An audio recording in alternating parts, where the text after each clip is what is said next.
प्रजापतिं हवामहे कविं कवीनामुपमश्रवस्तमं ज्येष्ठराजं ब्रह्मणां ब्रह्मणस्पत आनः शृण्वन्नोतिभिः सीदसादनम्। ॐ श्रीमहागणाधिपतये नमः। ॐ वृषभं च शनीनां विश्वरूपमदाभ्यं बृहस्पतिं वरेण्यम्। ॐ तद्विष्णोः परमं पदं सदा पश्यन्ति सूरयः दिवि वचक्षुराततम्। ॐ श्रीं ह्रीं ज्योतिर्ब्राह्माय नमः। Everyone say Hare Rama Krishna 3 times. Om Hare Rama Krishna, Hare Rama Krishna, Hare Rama Krishna. And everyone say Om Pam Parasharaya Namah 3 times. Om Pam Parasharaya Namah, Om Pam Parasharaya Namah, Om Pam Parasharaya Namah.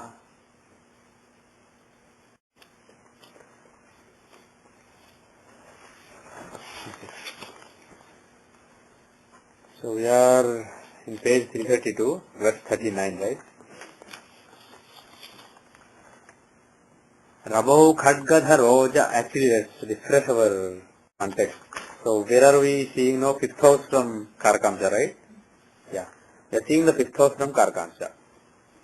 And we saw some diseases, etc.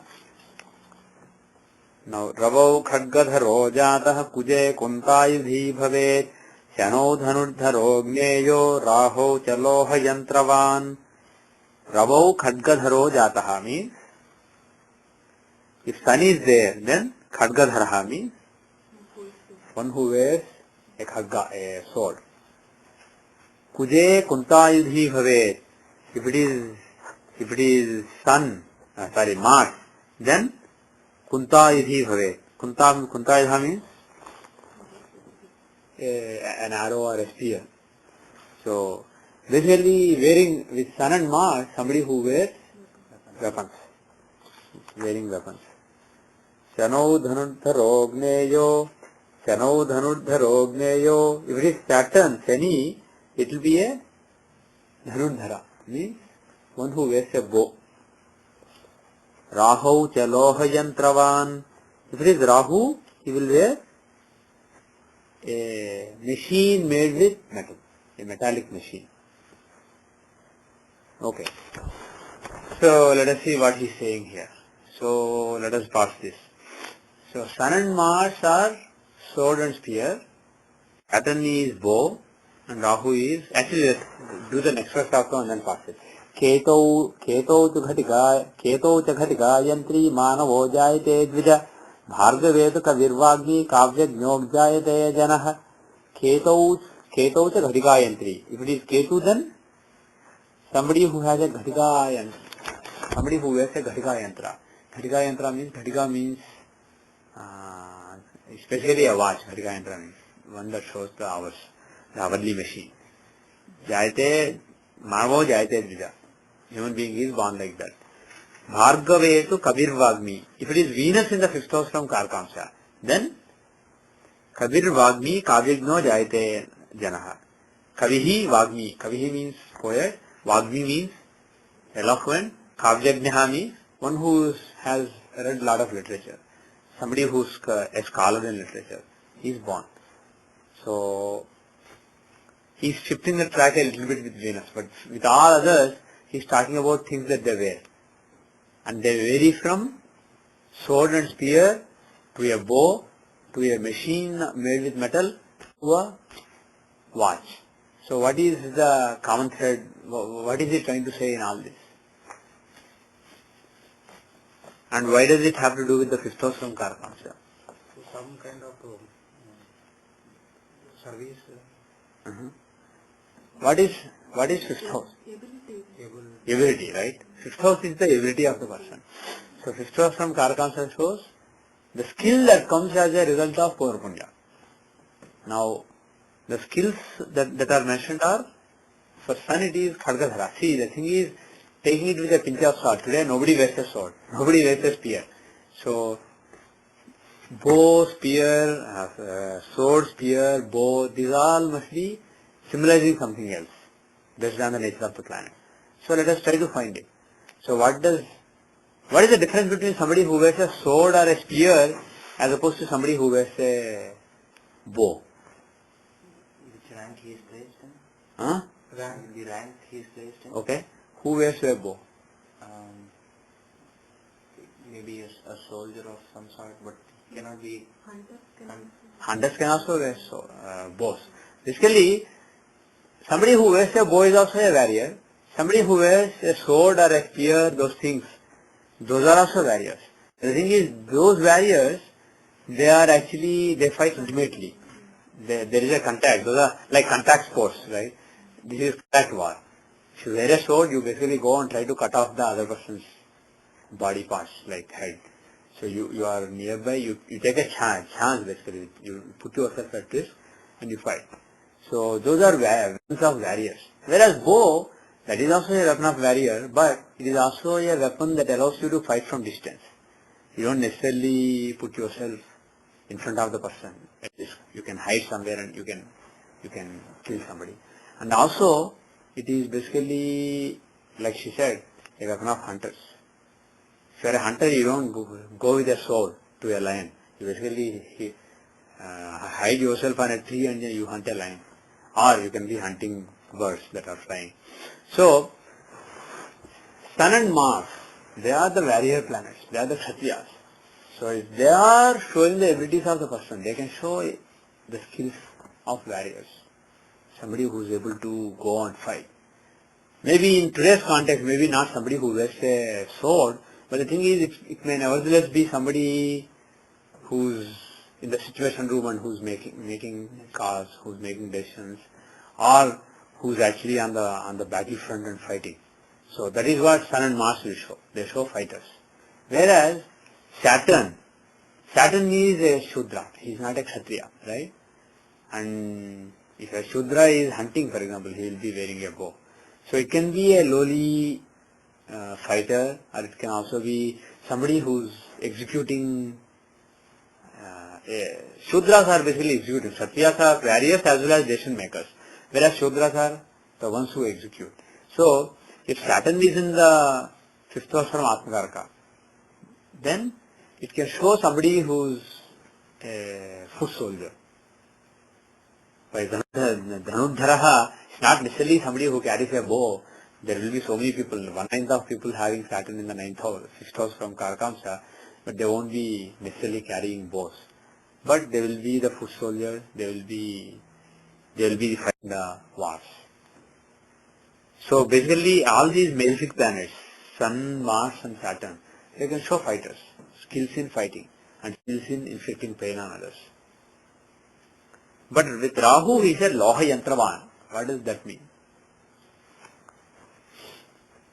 Loha Yantra means heavy machinery.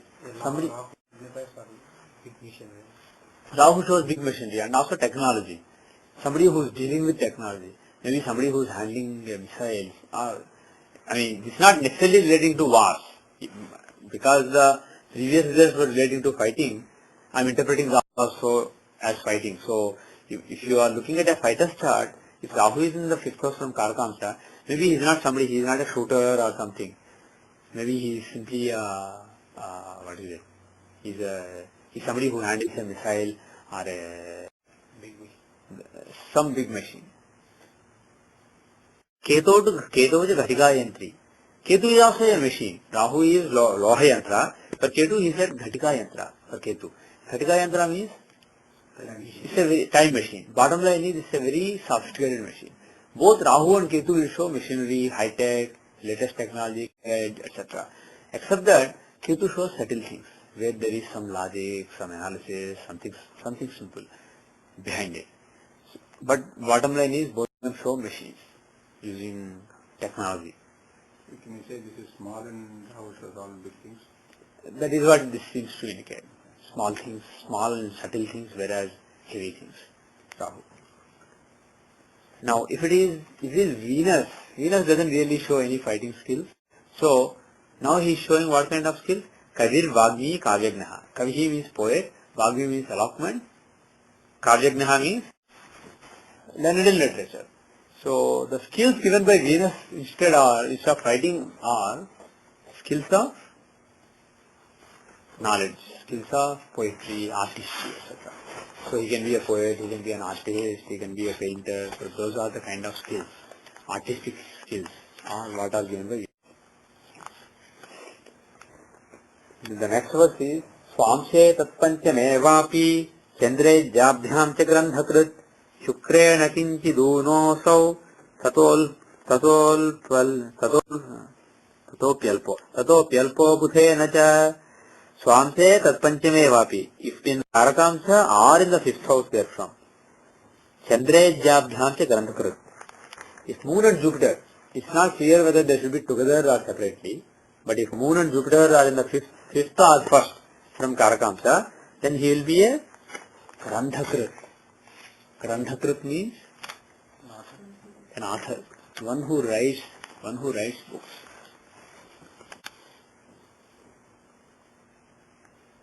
Okay. Shukrena kinchidunosau, Shukrena kinchidunosau, kinchit unaha asau. If it is Venus, then also the same thing, but kinchit unaha means a little less. The result is a little less strong. It is Venus. So Moon and Jupiter will give somebody an author. Venus can also make one an author, but a little inferior. Tatopyalpo budhenasa. Tataha api alpaha budhenasa. Even lesser if it is Mercury. If Mercury is in the fifth from Karakamsa, it is the result is Venus.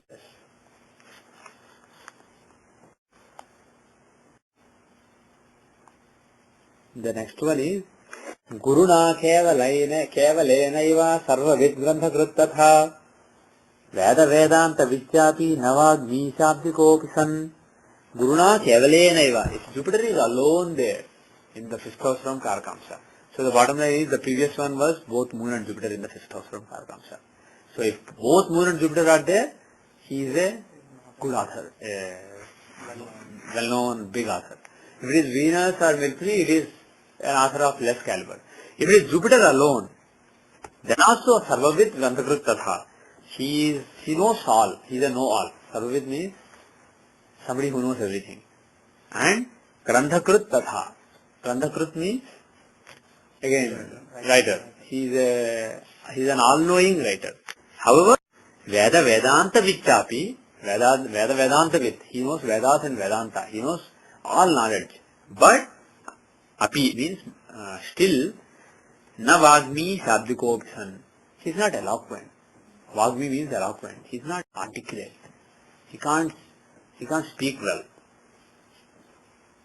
Na Vagmi Shabdikopisan. Shabdikopisan means again he can't talk nicely. He is not talkative and he is not eloquent. He is not articulate.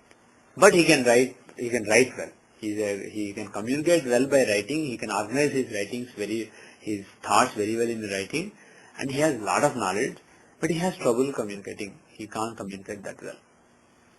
What gives Venus a better quality to communicate that way than Jupiter? Mercury.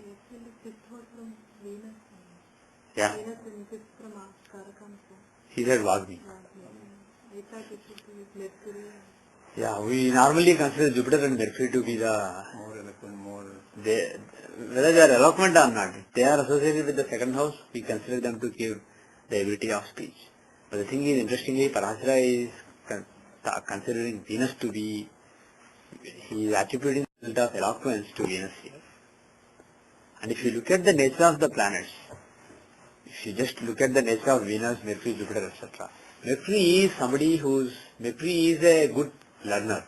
He shows the learning ability within us. He is the student of Jupiter. So he is a great learner, right? And Jupiter, he is the teacher of gods. He is the preceptor of the gods. And the thing is, if you need to communicate an idea to gods, it's easier. Whereas if you need to communicate something to the demons, it's more difficult. So the thing is, we have certain notions that are coming in tradition or from wherever. But if you impartially just read Parashara, he is attributing the quality of talking nicely or being articulate to Venus rather than to Jupiter.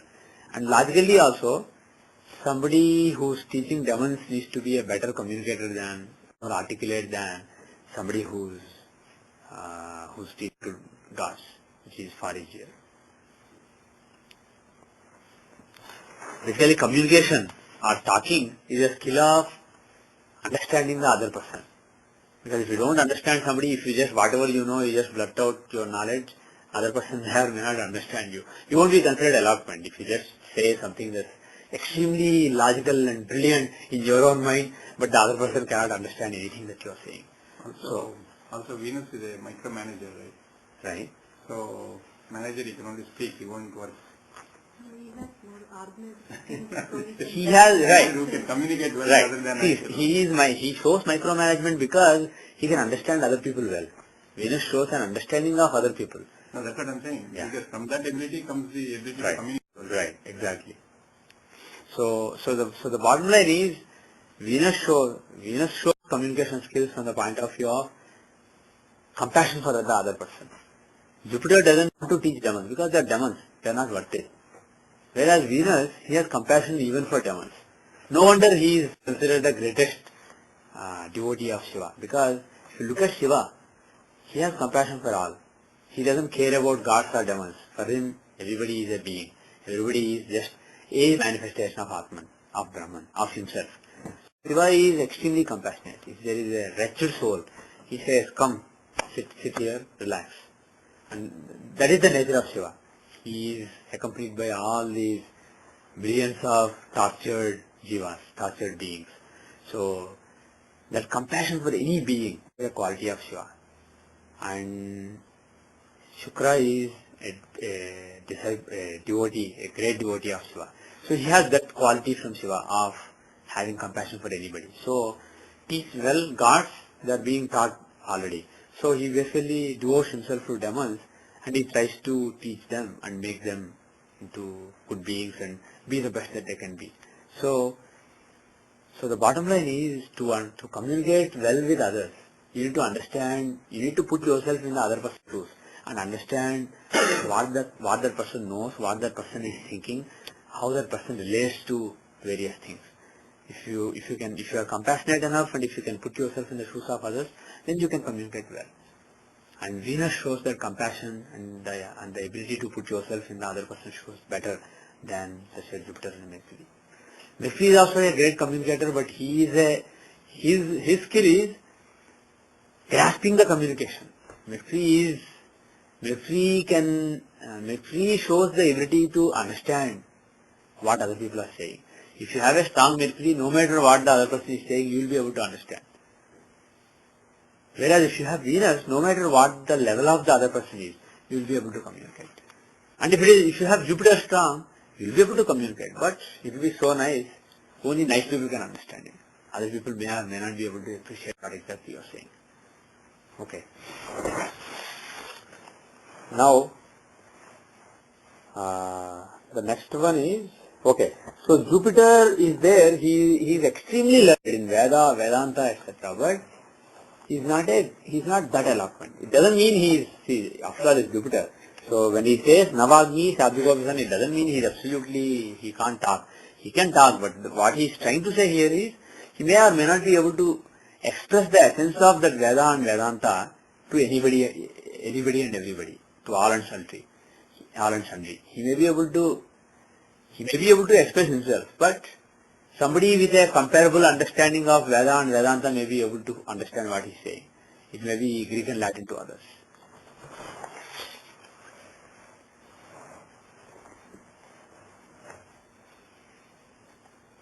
The next one is Nayyayikah kujenasau gnena mīmansakah tatha sabhajadastu sarina yitagno ravina smrutah. Nayyayikah kujenasau means if Mars is there, then Nayyayika means you have the Shaddarsana, right? Nyaya, Mimamsa. In those, Nayayika is somebody who's learned in Nyaya. So, what is Nyaya? Logic. So, he knows, he understands logic very well. If he is Mars, he is a logician. Jnana Mimamsaka Stha. Jnana Mimamsaka Stha means, if it is Mercury, then Mimamsaka. What is Mimamsa? What is Mimamsa and what is Nyaya? Mimamsa is it's not at all. Yeah? It's basically putting forward various arguments and trying to balance. Brainstorming kind of. It's basically, it's kind of like brainstorming, exactly. It is also logic, but the thing is, Nyaya is a logic that is based on conclusive logic, whereas Mimamsa is analysis. Actually, that's the better word. Instead of saying logic and conclusion, Nyaya stands for logic and conclusion, and Mimamsa stands for analysis. So he's an analyst. If Mercury is in the fifth house from Karkamsa, he's an analyst. His skill is in analysis. If it is Mars, it is a logician. Sabhajadastu Serena means if it is Saturn, then is Sabhajadastu. Sabha means meeting of people, assembly. Jadaha means yeah, Jada means unmoving. So basically dull, not really eloquent. So in assembly of people, somebody who is shy and who can't say anything. So somebody extremely shy and dull. That is what is given by Saturn. So he is actually which makes sense. That is the nature of Saturn. So if Saturn is in the fifth from Karakamsa, he's a shy. Critical ability which it comes out. For me? With Saturn, is it not a See, that is the thing. That is also possible. He is only mentioning some results. One of Saturn's natures is dullness. But the other nature of Saturn is calm, composed, and then being able to judge correctly. So that can also be given. Also, persistence. So there are so many good qualities also given by Saturn. So they may be given. So somebody who patiently studies literature, that is a possible. Somebody who patiently researches something, that is also possible with Saturn. When one uses an arrow, bow and an arrow, he needs to be more patient than Right? one. Saturn's quality is patience, right? If you have a sword, you just go and fight. Aggression, Sun and Mars, spear and sword. But bow, you have to look carefully, you have to target, because you are just shooting one arrow.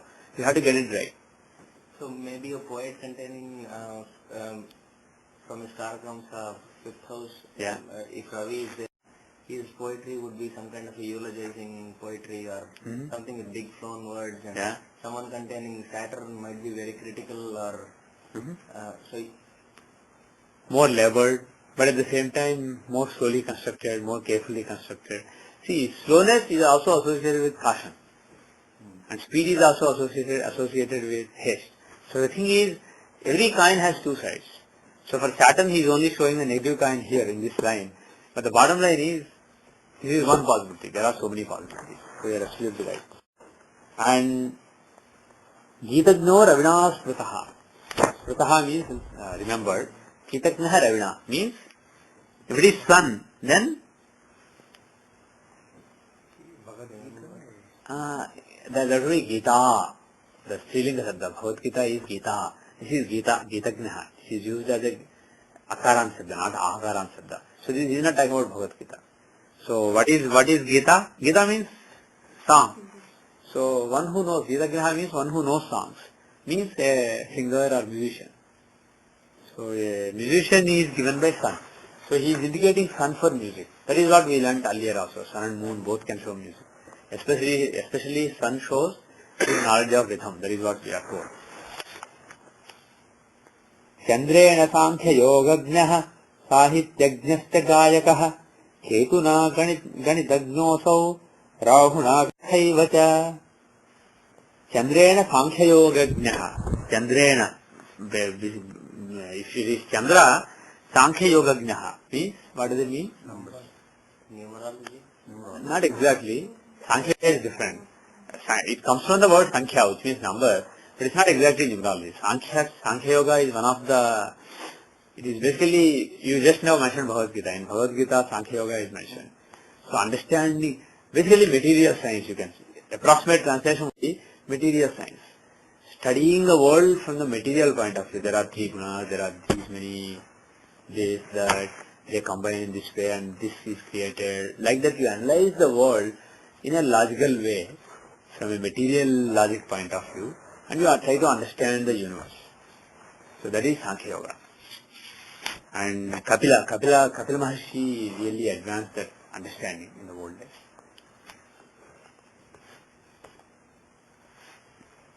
Okay. So, if it is moon in the fifth house from Karakamsha, one will be into logic and science from the material point of view. And that also makes sense because while sun shows the soul, moon shows the mind. So, mind, when you look at the world from the mind, you see all the objects. So, objective sciences basically. Objective study of the universe is shown by moon because mind is by nature drawn towards objects, its objects. Whereas a Vedanti like Jupiter shows, he will not be swayed by the objects. He will say, okay, these objects are an illusion, there is something else he may say. But if moon is in the fifth house, you will say, okay, forget about Vedanta, look at the objects and you can study the objects, the objective part, and you come up with some understanding.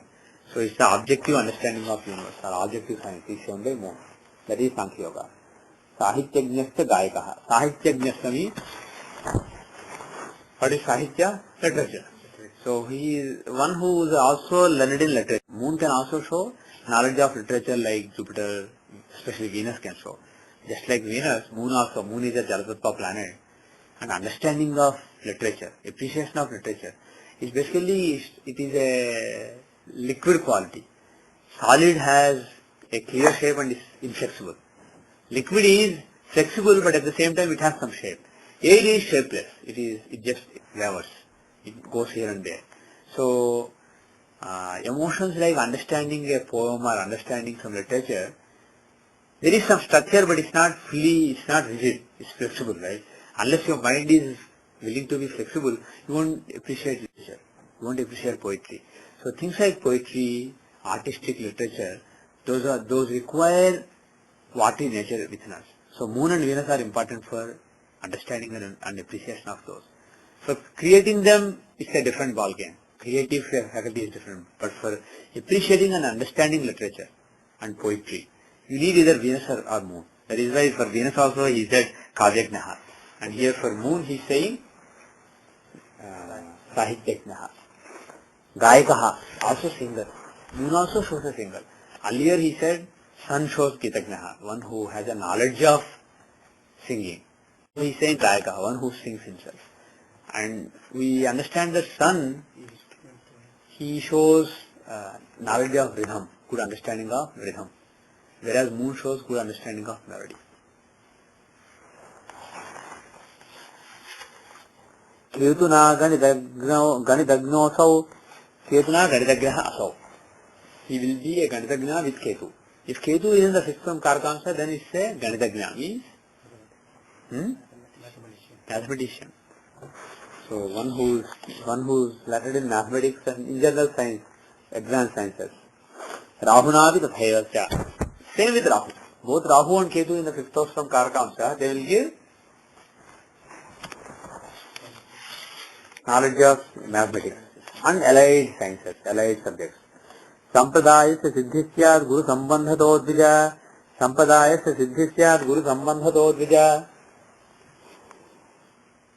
Swansyaadviti yatas kechit phaladevam vadantihi. Sampradayasya siddhisyat means, what does it mean? Sampradaya, what is Sampradaya? Tradition. Siddhi means blessings of parampara will be there if Guru Sambandhato Dvija, if there is link with Jupiter. So if the fifth house from Karakamsa has a link with Jupiter, then there will be blessings from tradition. Attainment of knowledge from traditional knowledge. Swamsa Dvitiyah Ketit Phalam Evam Badantihi. If the second from Swamsa, Karakamsa, also has these combinations, you say the same way. So just like fifth house, right? Fifth house is the house of skills. Similarly, second house. Why second house? Why second house? It has Argala and Karkamsa, right? But why do we talk about knowledge, etc.? Things relating to knowledge, why are they shown by the second house? Why second house for things relating to skills and knowledge?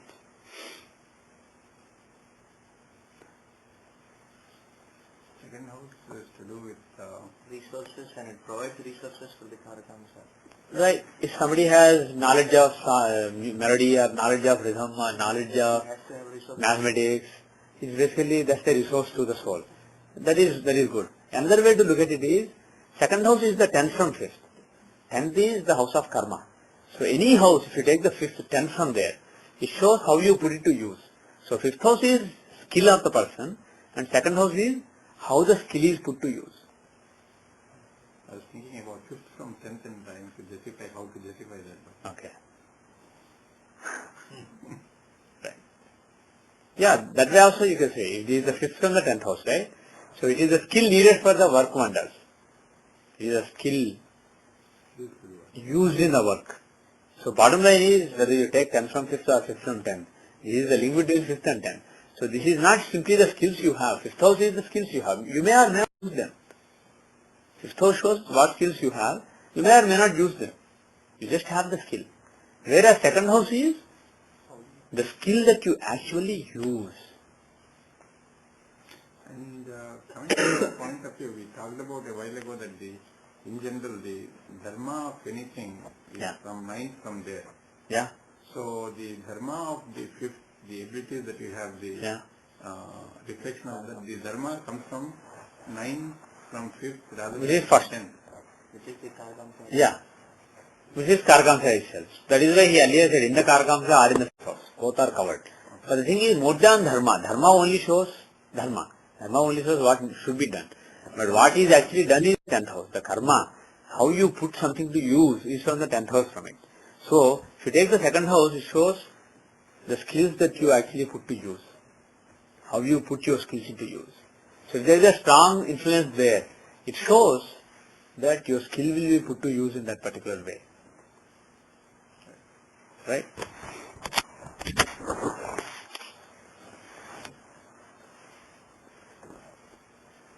Okay, we'll stop here. What I will do is, before I take practical chart, what I want to do is, whatever we studied just now, let's try to see a few charts and then see, instead of just reading the slokas and leaving it, let's see how to make sense. But before I do that, one word of caution.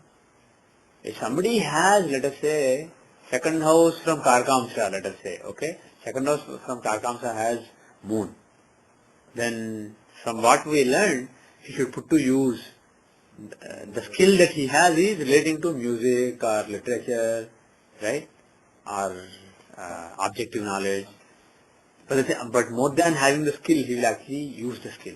That is what we say, right? But the thing is, this is Karakamsa, this is not Lagna. If it is Lagna, you can say he has the skill and he puts to use. But Karakamsa is not what necessarily you do or what you have. Karakamsa, what is Karakamsa? Purpose, the soul is desiring. This is your view of your sense of you, your sense of identity, your self-awareness, your self-identity. So that is what Karakamsa shows. So the thing is, it doesn't necessarily show that the person is a musician, but his soul basically looks at himself as a musician or somebody whose purpose, whose job it is to create music or appreciate music or create melody. So that is what it shows. But the thing is, somebody's sense of I is defined by something, it is quite possible that he actually does it on the ground. But it's not necessary. Would you actually know your senses? Your sense of I is different from Karakamsa. Would that particular person... That person may know. That person's thoughts, deep thoughts, Atmakarka shows your deep thoughts, your deep thinking and your deep motivations. Whereas your superficial thinking or your thinking as it relates to what you see and what you perceive is moon. So moon is the conscious thinking. Atmarga is what motivates you, what drives you.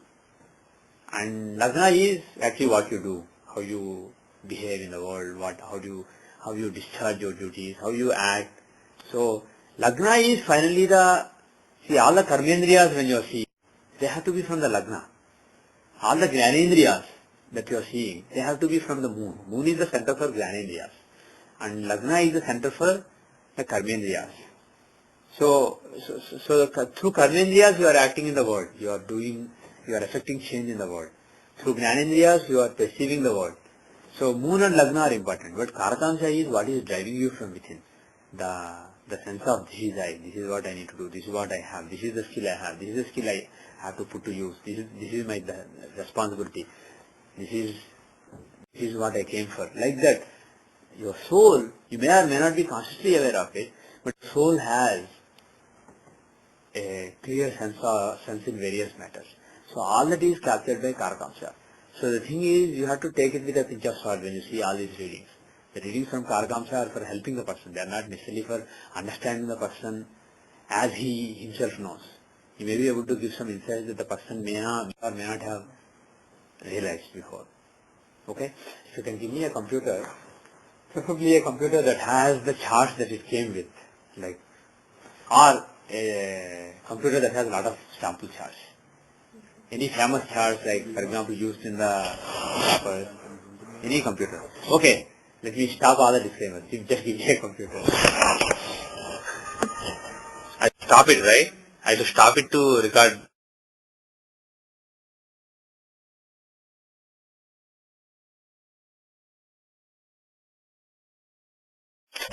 Let us try to apply some of the things that we have seen until now. Let's try to apply them and see how to make sense. Okay? Now, the example I am looking at is Arvindo Ghosh. The data is 1872 August 15, 5:08 a.m. The time zone is 5 hours 53 minutes 28 seconds east of GMT, that's basically local mean time. And the place is 88 degrees 22 minutes east, 22 degrees 32 minutes north. So Lagna should be 23 degrees 6 minutes Cancer. So this is Arvindo. It's 5:17 a.m. Tommy? 5:17 a.m. Where? In my subject. Okay. Anyways, forget about, we don't care about Lagna, we only care about Karakamsha, so don't worry about it. Okay. I changed the settings to my setting, Jagannath Hainamsha. So Lagna is still 23:6. Okay. Now Apgarka has changed. Apgarka is Saturn. Using Jagannath Hainamsha, Saturn and Mercury are very close. Using Jagannath Hainamsha, actually let's see. If you use Lahira Hainamsha, then Mercury is Apgarka. But if you use the Jagannath Hainamsha,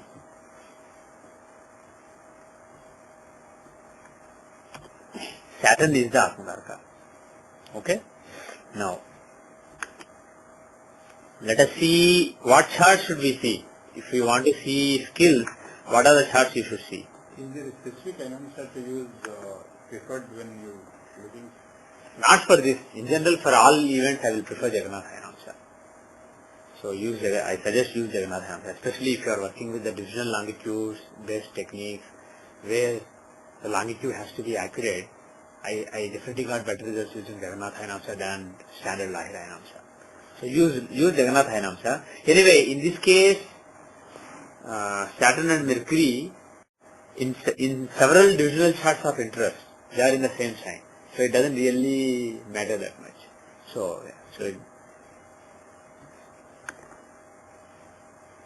Okay. Skills, do we see from the Navamsha chart? The abilities of the person? Right? Ninth house shows Navamsha shows the skills. So, first let us look at the Navamsha. What are the skills of this person? For me? How about in considering D5? How about? Considering D5 is the fifth division. It is a good thought, but Parashara did not mention it. So let's ignore it for now. It has been seen for power, politics, etc. It hasn't been mentioned for immunities. And moreover, immunities come as a result of the Korpunya which is captured in the Navamsha. So let us focus on Navamsha. Another chart Parashara mentioned, which you may consider as a research, is Nakshatramsha, D27. We normally don't use it because Lagna may or may not be accurate, but if you are looking at Karkamsha, you can look at Nakshatramsha. And the exact word Parashara used for Nakshatramsha is Balabalam. Bhamse Chaiva Balabalam or something like that. I think, yeah, Bhamse Chaiva Balabalam. In Nakshatramsha, you see Balam, Abalam. Means strengths and weaknesses. So, he didn't say strengths and weaknesses of planets. And moreover, he did give a way to judge the strength and weakness of planets in various divisional charts. So to say that this chart is used only to judge the strength and weakness of planets in the chart doesn't make sense. So obviously he is talking about strengths and weaknesses of the person. So what are the subconscious strengths and weaknesses of a particular person is shown by D27. It is a chart which we haven't studied much. We don't have great insights into either traditionally or based on our research. So it is a chart that we should consider. And when you are talking about the skills of a person, you can make a case that skills of a person fall under Balabalam, under strengths and weaknesses. Somebody is particularly strong in a particular quality. That could be D27. Okay, so based on what Parashara said, D27 is one valid chart and D9 is a valid chart. So let us open those two charts. Okay. Oops.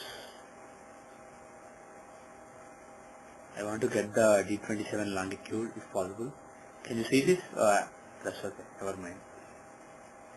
Okay. So the Apagarka we said is Saturn. Shani is the Apagarka, and from Saturn Navamsha is at 1 degree 30 minutes Scorpio. Okay. The fifth house from there. Who is in it? There is nobody. But the sign itself is Pisces. The nature of Pisces is knowledge of Rishis, especially the sign of Rishis. And the owner is, who is the owner of Pisces? Jupiter. Owner of Pisces is Jupiter. And Mars is at 18 degree Leo. So he has a very close aspect on that. So there is a strong aspect of Mars, right? 8th aspect. It's actually between 7th and 8th aspect. Because Saturn is at 1 degree 30 minutes Scorpio.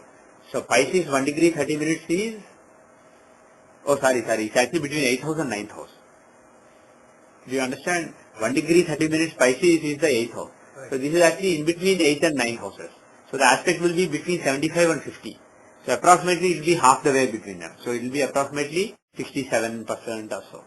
65%, 63% like that. So it is good, but it's not very strong. Who else has aspect? Even from Jupiter? Yeah. Jupiter is in Capricorn. He doesn't really have aspect on Pisces. Right. So, but Mars has a 63% aspect. Now where would you say between 8 and 9? No, for Mars. Mars is at 18 degrees. I was looking at the longitude, 1845 Leo. Right? So at 1845, so his aspect will be perfectly 75% on 1845 Pisces. So I actually did wrong math. You guys didn't correct me. At 1845 Pisces, his aspect is exactly, that is basically the cusp of the 8th house. Right? So 1845 Aquarius is the cusp of the 7th house. So on 1845 Aquarius, his aspect is 100%. 100%. And 1845 Pisces, his aspect is 75%. So in between it is graded. And where do you want to see the aspect? The fifth house from Saturn. Saturn is at 130 Scorpio. So 130 Pisces. So 130 Pisces from 1845, 130 will be approximately 11:15 plus 130. 11 and quarter plus 1 and 1 and half. So basically 12 and 3 quarter. So approximately 15. So half the way, little less than half the way. So half the way will be between 75 and 100 will be 87.5. But it's a little more. So about 90% aspect. The thing is, this planetary aspect, unfortunately, when I released this version, I didn't think of it, but later I added. I have Lagna, second from Lagna, third from Lagna, all these, right? But for Grahas, I only give the aspect on the Graha itself. But in the next version that I'm releasing, I added the second from Sun, second from Moon, third from Sun, fourth from Sun, fifth from Sun, up to 12th from Sun. Similarly, second from Moon, third from Moon, and so on. So you could simply look at the fifth from Saturn, and it will give you exactly Mars has 88.9% aspect, Jupiter has 8.9% aspect, like that it will give you. So you can basically, whatever math we did now mentally, you can just use the software once I release 7.41. Okay. So Mars has a very strong aspect, right? Saturn and Mercury will only have half aspect, so let's ignore it. No other planet has a strong aspect, like 80-90% kind of aspect. So the influences are there of Mars and Jupiter. What kind of skills will Mars give?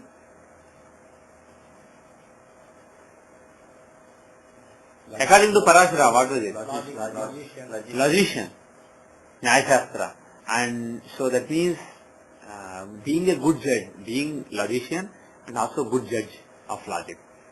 So that is one skill. The other skill is Jupiter. Jupiter is the planet owning that, and Pisces. So somebody who knows, very good writer, somebody who knows Veda and Vedanta, knowledge, understanding, excellent understanding, Sarvavit, knows all. So excellent knowledge, and also Mars will give excellent understanding of Nyaya Shastra, logician, very crisp logic. He can use very crisp logic. And secondly, apart from it, and another thing is, you can see, if it is only Jupiter, the line says he is not eloquent. He is a very good writer, but he is not really eloquent. Like I said earlier, with Venus, anybody can understand. If it is Jupiter, only some people can understand. He has excellent knowledge, but it's not made simple. And as a matter of fact, this may be a controversial statement that I make. Some people may disagree with me, but I have read Aravinda extensively and I thoroughly enjoy reading his writing. And in my view, he's not a writer for laymen. Basically, forget the concepts he explains. Even the language is so Victorian, like so archaic language, such flowery language. It's like very weighty language. You actually try reading his book. Like, Not at all. did anybody actually read Arvindo? Yes, it's very hard. It's very hard. She says it's very hard. It's beautiful, but at the same time, it's beautiful to some people. But it's very hard for many people. They can't understand what on earth he's talking about. That is Jupiter. Because he is a strong Jupiter influence without any other influence. But he was actually a great scholar in 5 European languages. He was considered excellent scholar at his British university. So he is a great scholar, but the thing is, he is not a super communicator. Whereas, I can say, if somebody has Venus, let us say, there, that person will be a very easy communicator. But you said the same applies to second house also. In that case, Right. Venus has an aspect in Right. second house case. Right. So Venus does have an aspect. But the thing is Venus dominating more or Jupiter dominating more? So all those things we have to look at. We will look at the second house also. Now, second house, how is the second house? Actually, what aspect does Venus have? Let us see. Okay? Venus is at 7 degrees Gemini, right? 17 degrees. So on 1 degree Sagittarius, what is the aspect he has? 17 degrees. Yeah, 17 degrees Gemini. So what aspect? He is basically 1 degree Sagittarius is in the 6th house something. Yeah, it's not So at the beginning of 6th house it is 0% aspect. At the end of 6th house it is 100%. 100% aspect. And what is the distance? 17 is basically half the way. So he has 50% aspect. 50%. So it's not very strong. It's a mild aspect. Okay? Now, Ketu is there. Where is Ketu? He is at 9 degrees Sagittarius. So he is close enough. He is actually in the second house from Saturn. He is close to the cusp. So, Ketu will give the result. What kind of results will Ketu give? Knowledge of mathematics, understanding of mathematics Advanced sciences and advanced sciences. That is one possibility. The other possibility is he is in Ketu can also give knowledge, Vedic knowledge. Ketu is the planet of Vedic wisdom. So, that too he is in Jupiter sign. So Ketu in Jupiter sign can give knowledge of Vedas and Vedanta. So he put, this is actually putting to use. This is not just a skill, but putting a skill to use.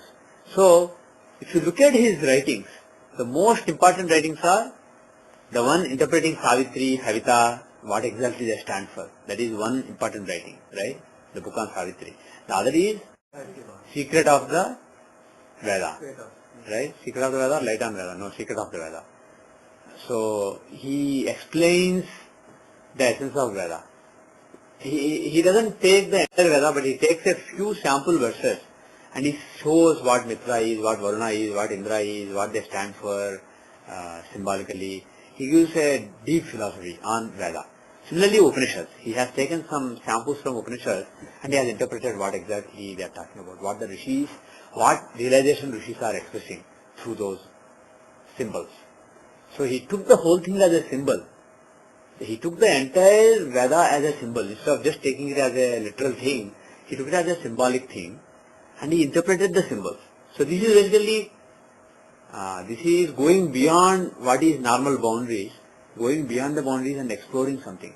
Again, Rahu and Ketu show crossing boundaries and exploring, deeply exploring things.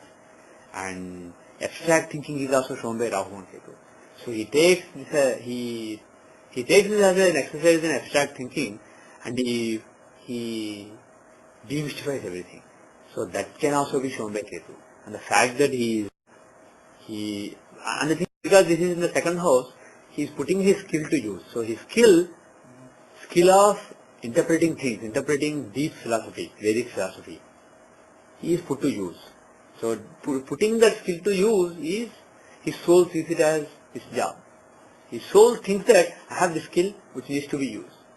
That is basically what you can say about Ketu being in the second house from Karakamsa. Okay? The planets in Karakamsa also. The planets in Karakamsa also can show. Buddha is very near to. Buddha is extremely close. He is not in the first house, but he has a very strong association with Karakamsa Lagna. So what does that show? What is Mercury? Analytical ability. Mercury is analytical ability. So all this critical analysis that he has done, Mitra shows this, Varuna shows this, all that is shown by, all that logic, all that analysis is shown by Mercury. But he doesn't have aspect on this, right? On the second house. Pardon me? Not second house, we are talking about first house. Apart from second and fifth, first house itself is important. Basically because it is the dharma of the fifth house. It is the dharma of the skill. The dharma of the skill he has is analyzing. And the job to be done is demystifying things, as shown by Ketu, demystifying Veda and Upanishad. If you look at any, Dayananda Saraswati wrote, he translated entire Veda, entire Rig Veda, Atharva Veda, actually I think all Vedas. So Dayananda Saraswati did great work, but if you compare his work with the work of Aurobindo, this is a different level altogether. Because he has actually analyzed and he has understood. This is an experience. He experienced in parts and he actually shared the experience. So this is the most scholarly, most insightful interpretation of Veda and Upanishad ever, or at least in the last few centuries. And the fact that Pisces, Jupiter, Ketu, they are all associated with the second and fifth from Karakamsa does explain things. Now let us see the D27 and see if there is anything interesting there, just as a research, okay? Do you see anything interesting?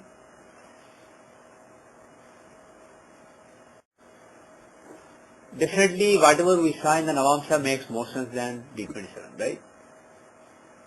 I'll let you ponder on it. Now let me open another chart as an example. Actually, before I do that, let's go to D20, the chart. Forget the skills, just the chart of spiritual sadhana, right? In this chart, how is the fifth house from Karakamsa? Karakamsa is at Scorpio at 20 degrees, right? Mercury is very close to that. Jupiter is the owner. Does anybody have an aspect on it?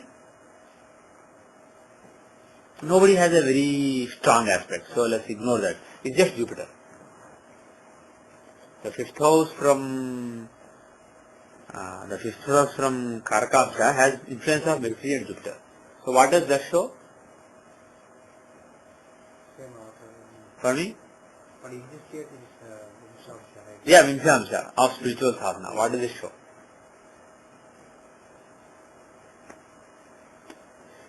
Earlier in the last class we said if Mercury is associated with the fifth from Karakamsha, he is also the dispositor of the fifth lord from Karakamsha. So he has a strong link with fifth from Karakamsha. What is the result given? He is a Paramahamsa. Basically he is somebody who can associate with anybody and still remain pure. So the thing is, Arvinda was never called a Paramahamsa, but he did not, he was not like ritualistic, or he did not have any rules saying you have to be a Brahmin, or you have to be born in this caste, or you have to do this sadhana to come to me. He was open to anybody.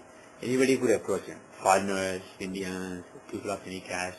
He was basically an open person, and whatever he imparted to anybody. He didn't distinguish between people. He imparted to all. So that non-differentiating between people and associating with all people in the spiritual pursuit is shown by Mercury in the fifth house. Let us see the chart of Ramana Maharshi, the Gnani. Okay. Who is the Atmakarka of Ramana Maharshi? Moon. Yeah. Let's go to Navamsha. For me? Moon maybe. What?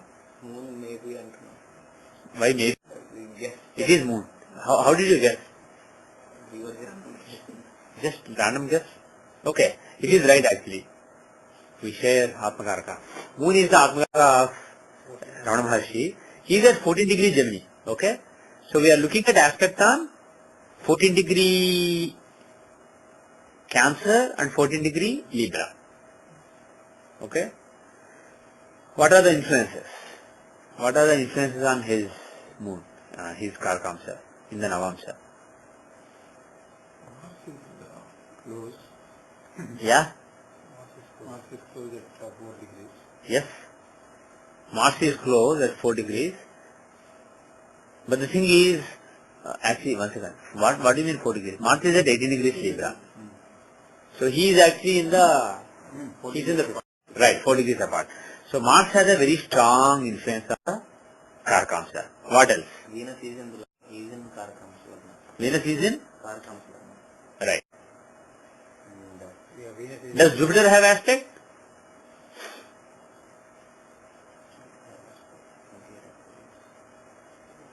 Huh? Yeah. yes, sir. From 28 Aquarius, on 28 Virgo, he will have 75% aspect because that is the 7th house. Right? 75% aspect on 28 Aquarius. And what is the degree that we are interested in? 14 Gemini. And on 28 degrees Libra, it will be full aspect. So he has some aspect. I don't know the exact quantity of it, but he does have, I don't know exact amount, but between 50 and 75. His aspect on this will be between 50 and 75, maybe 60% or 60%. He also has the aspect on Karakamsha Lagna, sir. That is more important. He has aspect on? Yeah. Actually, does he have? 14 Gemini means Yeah, he will have a between 100 and 75. Fourth house and fifth house. Right? He is in the fourth house. So between 75 and 100. So Jupiter has an aspect on Karakamsha as well as the fifth house on Karakamsha. Okay? So there is a strong influence of Moon and Jupiter. Karakamsha has moon in it because he is Atmakaraka, aspected by Jupiter. Aspected by a big amount, greater than 75% by Jupiter. So Moon and Jupiter influence is there. So again, Moon and Jupiter, what is the result we have? Somebody who's a author and who, of course, he did not really write any book, but he communicated so much, and all his communications were nicely written by people into books. that may be because of Shukra and Karakamsha Lagna. But Moon and Jupiter also, he said, Parasa said, is a good communicator, famous communicator. Moon and Jupiter show same. So Moon there, they are not together, but Moon there aspected by Jupiter, it can show fame. It can show fame because of the wisdom and knowledge of the person. So he's a wise person, understands Veda and Vedanta, and he may be famous because of it. He may be a famous author. And Mars in the 5th house will show again a Nayayika, which means somebody who has crisp logic. His logic can be very crisp.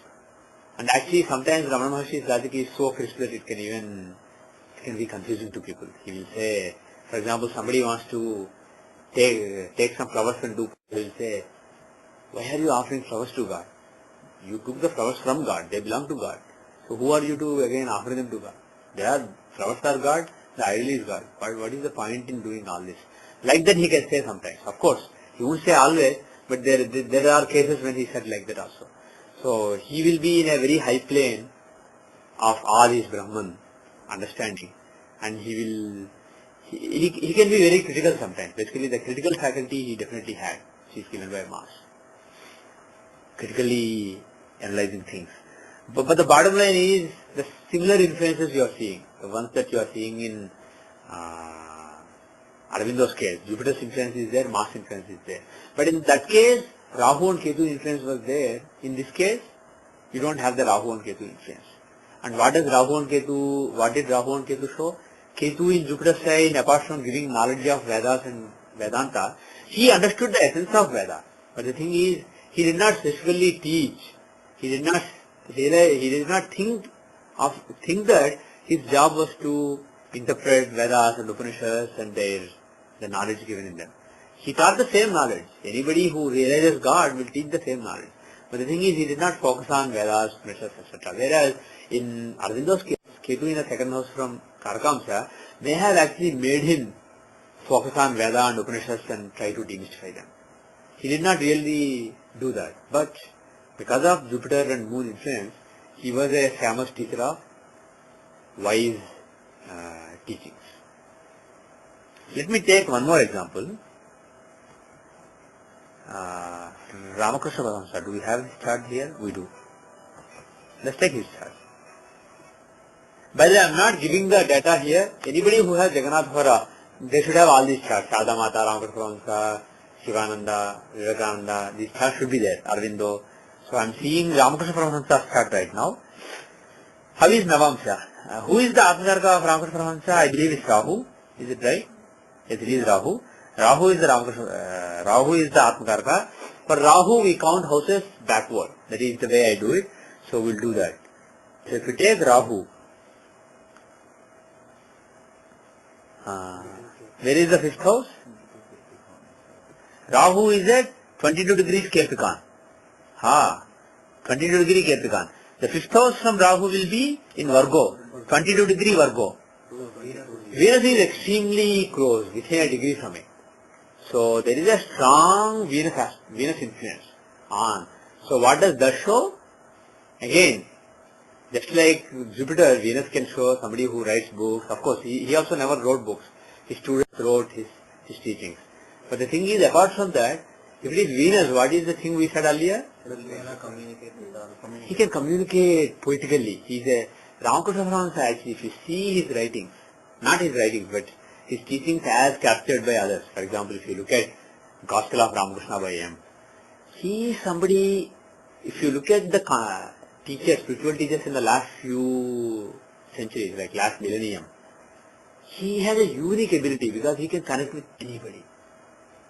Anybody and anybody he can connect with. He will talk about Brahman, Atman, all is Brahman. He will talk in that plane like Ramana Maharshi. Or he can say, go and serve people. God is in people. Look at that suffering poor man. For example, once they were going on a pilgrimage and then he saw some poor guys, slum dwellers in a slum. He stopped the procession. He was going with a big party. I think some rich person like Madhur Biswas or somebody, he was taking him on a big, huge pilgrimage. So he made everybody stop and he forced Madhur to give some money to all those people, to give them nice clothes, oil their hair and get them, basically give them a nice bath, feed them nice food, give them some money, and then only he leaves. He said, oh, why do I need to go to Vrindavan and see Krishna? The real Krishna is here and he is suffering. I can't go anywhere. I'll just be here. The thing is, of course, he knows. He's a pragmatic person. He knows that he can't fix the whole world. But the thing is, he thought that Mathur needs to cultivate the sense of karma yoga, serving people. So he forced Mathur to stop and help those people. He was a very rich man, but he wasn't helping so many people. So he wanted to cultivate. So he taught him, serve people. God is in people. So he can say God is in people. He can say, no, God is an idol. Worship the idol. He will also say, oh, God is not in the idol. God is everywhere. Why do you need an idol? Just meditate. Like that, he teaches anything depending on who you are, depending on what is the right course of action for you. So somebody who can connect with anyone. And when prostitutes came to him, he did not say, oh, she's a prostitute, she should go away. He basically let them come to his room also sometimes. Even though they were hesitant, they would stop at the steps of the temple. He actually called all of them. He even let one of her touch his feet. And people like Girish, who was a learned person, but he was an alcoholic and he was womanizer. He was a great drama artist. He was a director of dramas and actor in those days, very famous in Calcutta. And he used to come to Ramakrishna. Once he basically told him, he left his wine bottle in the palanquin. He didn't want to take it inside the temple, into Ramakrishna's cottage and make it filthy. In his opinion, that alcohol is filthy. He knows it's bad, but he can't stop it. So Ramakrishna told him, when he went inside the cottage, Ramakrishna told him, you left your alcohol bottle in the palanquin, go and get it. He forced him to get it and he forced him to drink in front of him. So, but the thing is, after that guy did it, he felt guilty. So later he thought of stopping it. And finally one day he made him put his hand on his hand and say, I give you the power of attorney for all my karma. Whatever bad things I do from now onwards, the suffering will be yours. He forced him to do that. And then after that really was the turning point. Until then, Girish could not stop. Once he gave the power of attorney. For a couple of years, he still continued to drink and womanize. But every time he did it, he was thinking, this bad karma I am doing, Ramakrishna is suffering. So slowly, the guilt may change him. He transformed. And like I said in a previous class, it was very useful for him to transform because he was associated with all the prostitutes, all the actresses, all the actors, all the literary people, all the artistic people of Calcutta.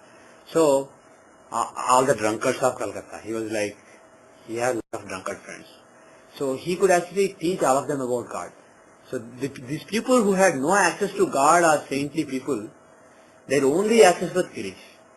So it was very important that he reformed. So the thing is, Ramakrishna is somebody associated with people like Girish and also people like Vivekananda. He associated with people of any nature. And his students, if you look at his disciples, he found a servant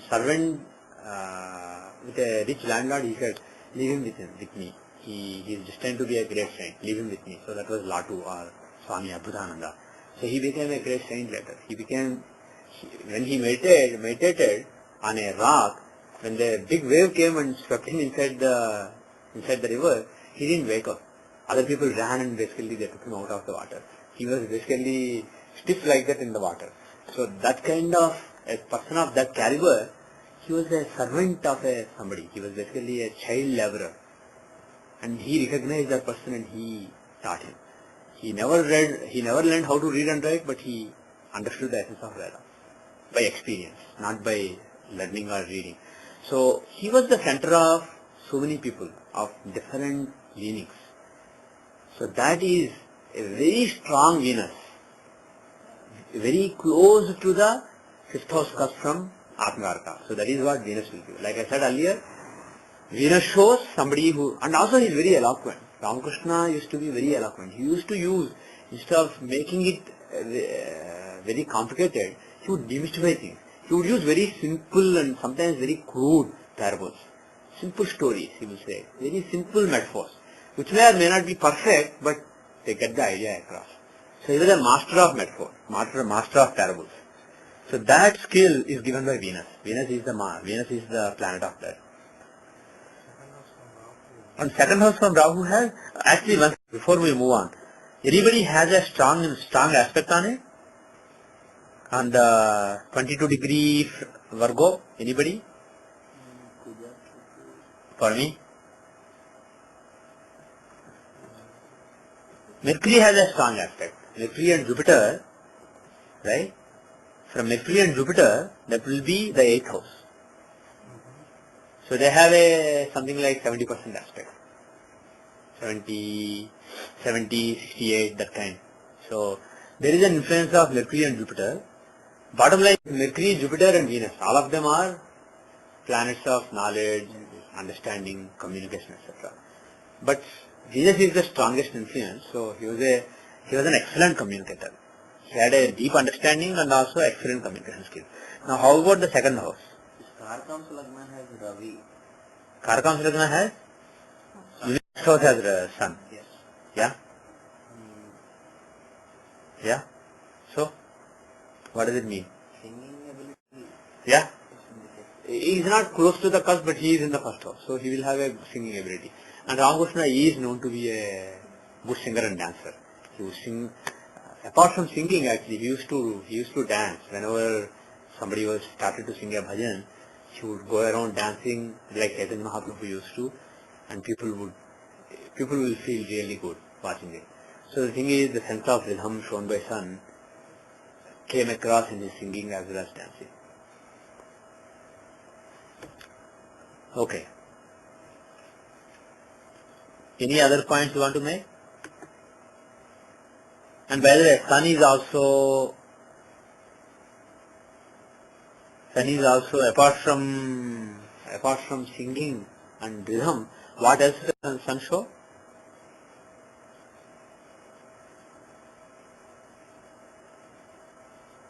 Especially when he is a Jupiter sign. Sun can also show knowledge of Vedas, knowledge of Dharma, basically, sense of Dharma. Let us see his D20. In the D20, where is what is the Rahu is at 20 degree Capricorn, right? He is at 20 degree Capricorn. So the fifth house is 20 degree Virgo. Anybody close? Moon has a close aspect, and the owner is Mercury. So, and Jupiter, does he have an aspect? Yeah, Jupiter has a very close aspect, right? Can you see? Jupiter at 21 degree Taurus has a very close aspect on 20 degree Virgo. He has actually aspect on Karkamsa also. So Jupiter is in the 9th house from Karkamsa, has a very close, extremely close aspect on the 5th house from Karkamsa as well as Karkamsa. So when it comes to spiritual life, D20 is spiritual life, right? And the 5th house is Purva Punya. So Jupiter is having an aspect. So what does that show? Jupiter shows the wisdom. So Purva Punya comes to his spiritual sadhana as tremendous wisdom, good judgment. And moreover, the 5th Lord is Mercury, and he is a Venusian sign. 5th Lord Mercury, if the 5th house from Karkamsa has association with Mercury, he will be a Paramahamsa according to the previous classes verse. So there is a strong influence of Mercury. Moreover, that Mercury is in Venusian sign, which is conducive to accepting all. So he was a Paramahamsa. He not only accepted all, but he brought out the best in everybody. He could understand exactly what was each person's weakness, and he could help them overcome those weaknesses by giving the appropriate instruction. So that is because of Mercury and Jupiter's influence. Even though Parashara gave Mercury, the aspect of Jupiter also does help. Let us see one more example. Let us see Sarada Mata, Ramakrishna's wife. Who is Haratmakarka? Again, I know that it's moon. So if you look at moon in the Navamsa, where is he? He is at 2 degrees Sagittarius. Okay? Moon is at 2 degrees Sagittarius. How is the 5th house? What are the influences on the 5th house? 2 degree Aries. What are the influences? Tell me. Does Mars aspect it? Not really. It's very minor because Mars is at 15 degrees. If you look at Mars, he is at 15 degrees in Libra. So his 7th house is 16 degree Aries, 2 16 degree Taurus. So this is the 6th house. So aspect will be like 50%. Okay, it is coming from 0 to 100. So around 50% aspect. So it's not really that strong an aspect that Mars has. But it's the Lord nevertheless. Right. Mars is the Lord. Okay. What else? Any other planet having aspect? Shani. Is the aspect considerable? It is considerable. Right? Saturn's aspect is considerable. Yeah. So Saturn has an aspect. What does Saturn's aspect show? Saturn in the 5th house, Saturn having to do with the 5th house from Karaka. One of the results is Sabha Jadatya, right? Yes, Shy. Of course, in the beginning she was shy because women are shy. But the thing is, that's not the crux. Does not say she is shy. Saturn will show caution, like we said earlier. Caution and patience. So she was very patient. Her hallmark was, Sharda Mata was very patient with all the devotees of Ramakrishna. She was very kind and very patient. So that is brought out by the influence of Saturn. Anybody influencing? Jupiter. For me? Jupiter influence on Saturn. Jupiter, not on Saturn. I want on either the 2nd house or 5th house from Karakamsha. Okay, 5th house, the only influence we see is Saturn. So her skill is patience. So her soul looks at herself as, I am somebody who needs to be very patient. Right? Now, 2nd house also is important. Of course, 1st house is important. What are the influences on 1st house? There are a lot of influences. Mercury is there, Ketu is there, right? Mercury is actually at 2 degrees Sagittarius. He is very close. And Ketu, he is far away, but he is also there. So, those are the influences. And what does Mercury show? Mercury in the 1st house from Karkamsha? Mercury shows analytical abilities, and Ketu also shows critical abilities. So she is also even though she did not write any books, her teachings were captured by her students, especially Shardananda, etc. They captured her teachings, and she was also a person of great learning, and who taught sublime truths in a very simple language. She also did, by demystifying very sublime truths. She also taught. But the thing is, the hallmark is the 5th house having the aspect of Saturn. Apart from it, how about the 2nd house? What are the influences on the 2nd house? Because that is the work that you do, your skills, or how your skills are used. Again, Saturn influence is there. Any other influence? Pardon me? Jupiter, does it have an aspect? Yeah, 26 Capricorn has an aspect. But the 2nd house that we are looking at is 2 degrees. So his aspect is actually negligible. His aspect is negligible. So Jupiter doesn't have an aspect. Does anybody else have an aspect? Anybody else have an aspect? Mars? Yes. Does Mars really have an aspect? It is also very minor. So who has an aspect? Does Sun have a considerable aspect? Does Sun have a considerable aspect? Pardon me? 8th house aspect. Sun is at 16 degrees. So on 16 degrees his aspect would be 16 degree Capricorn, it will be 75%. On 16 degrees Sagittarius it will be 100% because 7th house. So it is in between those two. Sun is at 20 degrees, 20 Gemini. Oh, sorry, 20 Gemini. Okay, even better. So on 20 Sagittarius it is 100%, 20 Capricorn it is 75%. So this is approximately where 12 degrees. 12 degrees, right. 12.5 degrees into the sign. So it's basically between 100 and 75 because 12.5 is bigger than the 17.5. It's actually closer to 100.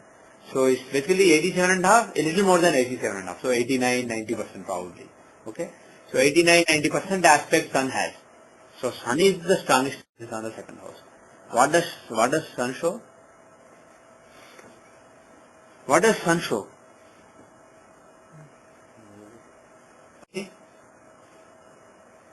Vedantic knowledge. Yeah, on one side it is music, rhythm, etc. What else can Sun in Gemini show? Taking the sign also into consideration, Sun in Gemini. Eloquence, Does Sun give eloquence? Parasat is mentioned. So let's ignore. but the association of men. What else does that Sun show? Somebody who wears a sword.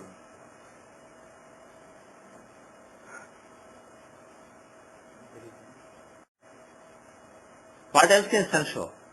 I mean, Dharma, taking care of Dharma, all that is fine. Well, she took care of Dharma. What else? Kingly. Yeah, king or queen, administration. Wearing a sword is not necessarily wearing a sword and killing people. It's basically Commander. having the command. So basically commanding and administration. While Swami Vivekananda established the Belur Math and then he died very soon. While Ramakrishna died even before anything happened. He just initiated he planted the seeds, and even before the seeds actually gave rise to, of course plants came from the seeds, but even before they became trees, he died. He left. He left world even before his disciples were really made golden. They were still doing sadhana, they were still confused, they were still struggling. He left. He said, my job is done. The rest nature will take its course. He just left. So, she was the one who ran. She lived till 1920. Even though she was never an office bearer. Brahmananda was, for example, the Brahmananda, Shivananda, they were the secretaries, presidents, etc. She was never a president or secretary, but nevertheless, she lived,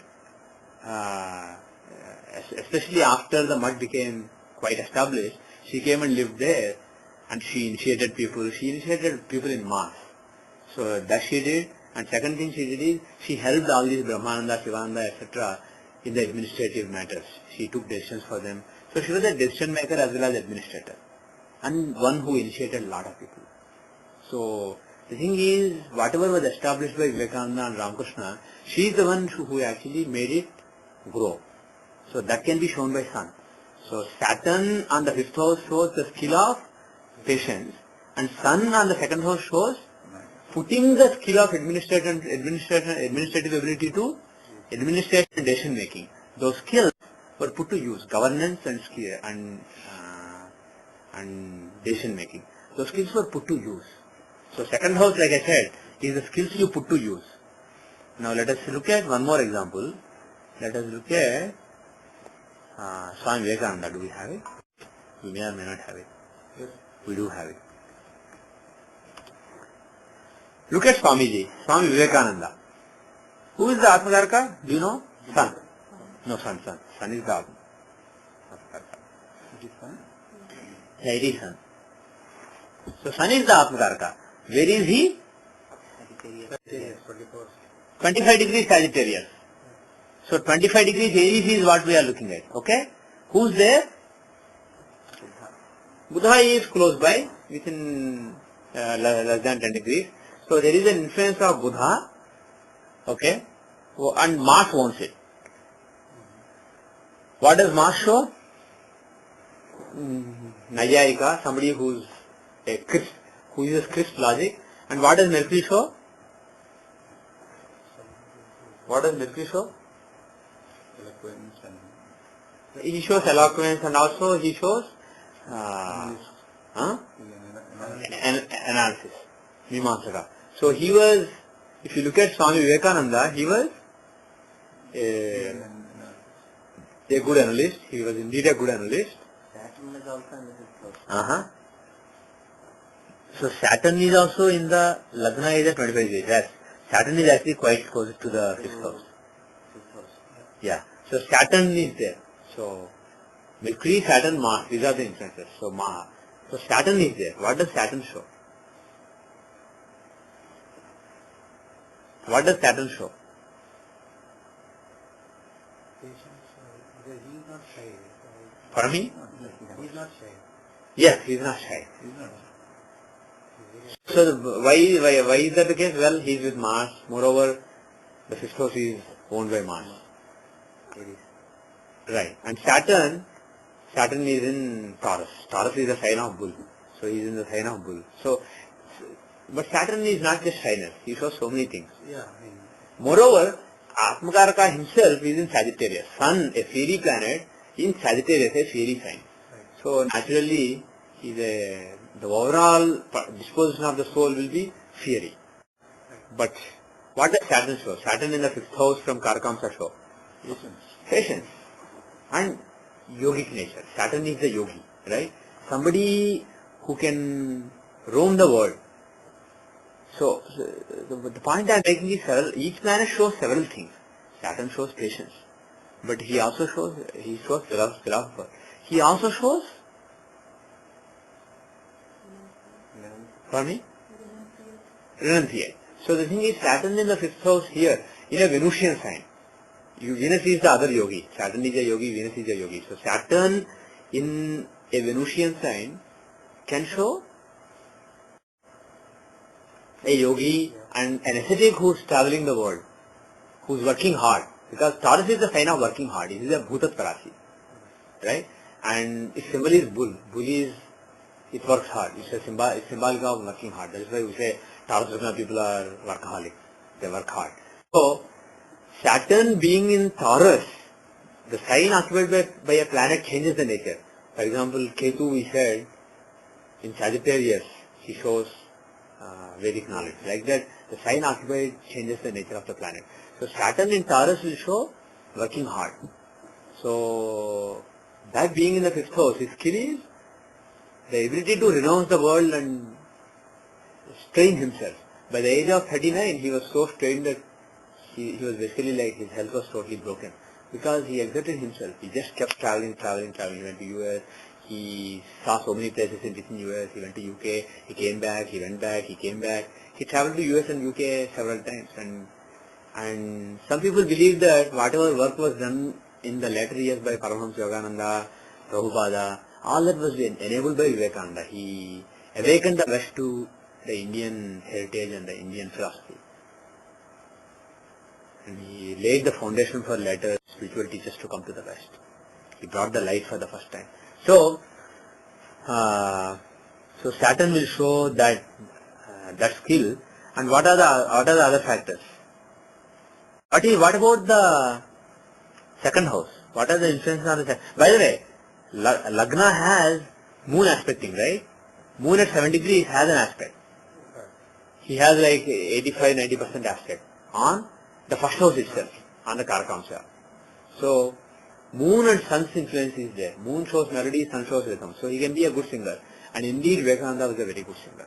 But they are far apart, right? Moon For me? I know, but the thing is still, this is in between 7th and 8th houses. Right. So both, if it is between 6th and 7th house, the aspect will be going down from 100 to 0. Here it is going down from 100 to 75. So it is still good enough. Okay? He was a good singer, and Ramakrishna used to like listening to his songs. Actually, the way they met was, they went to some puja at somebody's house, and Vivekananda sang at the puja. And then Ramakrishna went into samadhi during the song, and then he realized who Vivekananda is. Then he called Vivekananda. He went and told Vivekananda, come to my ashram, my temple to meet me. So, he was a good singer. Now, second house, apart from 5th, you have to look at the second house. What are the influences on the second house? What are the influences on the second house? Pardon me?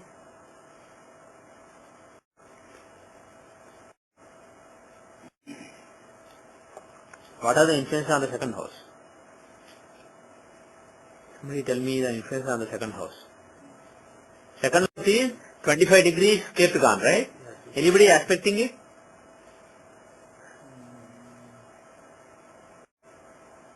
Anybody having aspect on it?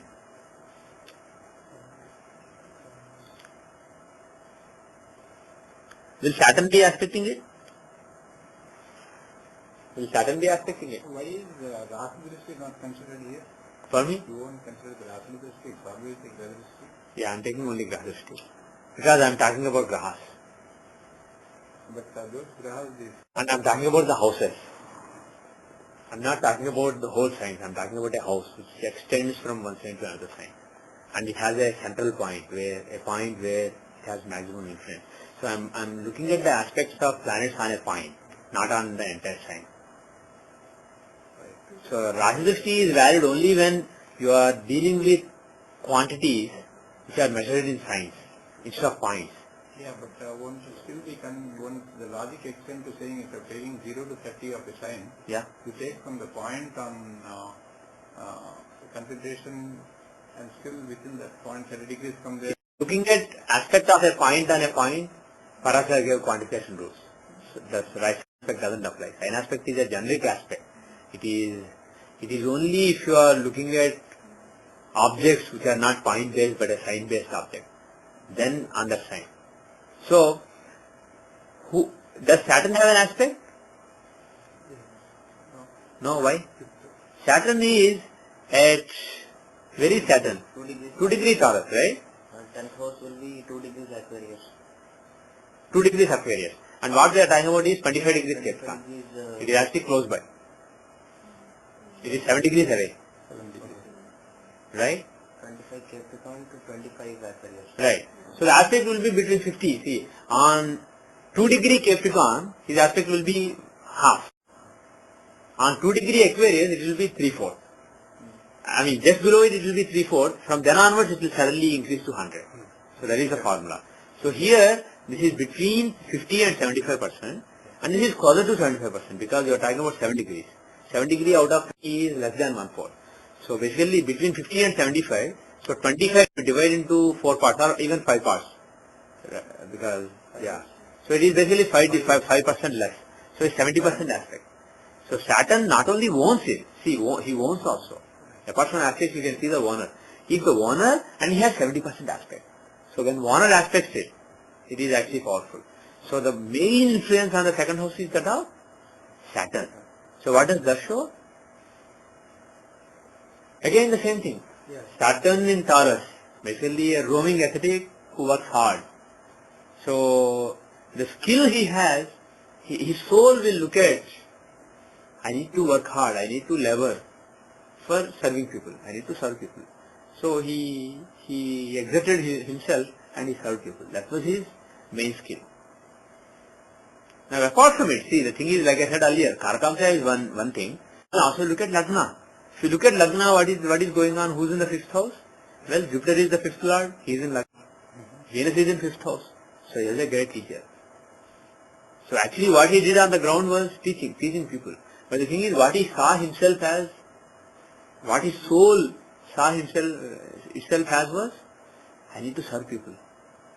He didn't think, his soul didn't consider itself to be somebody who is born to teach people. He thought that he came to serve people.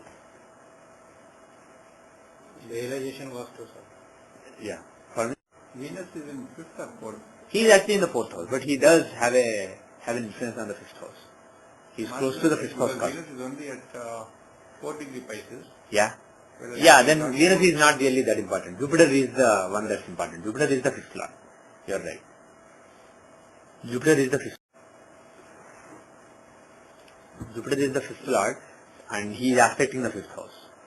Jupiter is the 5th lord aspecting the 5th house. So, there is Jupiter is actually aspecting the 5th house. He has a strong aspect on the 5th house. So, being the 5th lord aspecting the 5th house, what does it show? What is the skill actually? What is the skill from the Lagna point of view? Forgetting the Karakamsa, what is his skill? Veda, knowledge of Veda. Knowledge of the Rishis. So he actually worked on the knowledge, and also second house is also containing Sun and owned by Jupiter. Right?